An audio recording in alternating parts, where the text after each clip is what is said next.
Friends, hello everyone. Welcome to the channel. And in this video, I will show you and tell you how you can fix the problem that Facebook is not displaying the search result of your page. Please subscribe to our channel.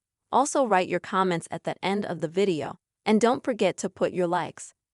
So, let us get started with you.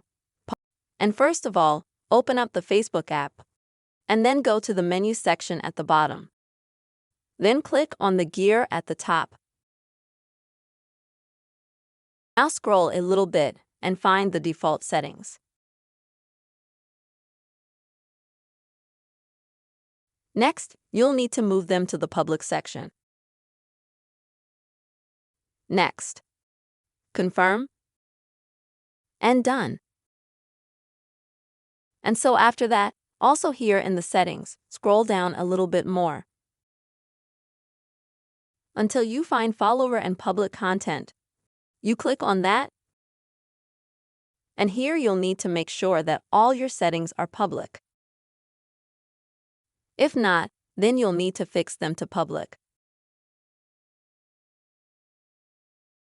Also make sure that you have everything active here, and that all the information that's here, it matches your information and it's true.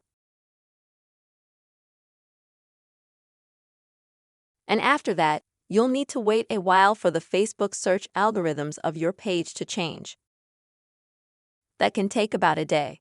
And after that, I hope that you will have this problem fixed. And in this way, you will be able to fix the problem due to which Facebook is not displaying the search result of your page. Friends, I hope this video was helpful for you. Please give your likes, comments, and also don't forget to subscribe to our channel. See you soon.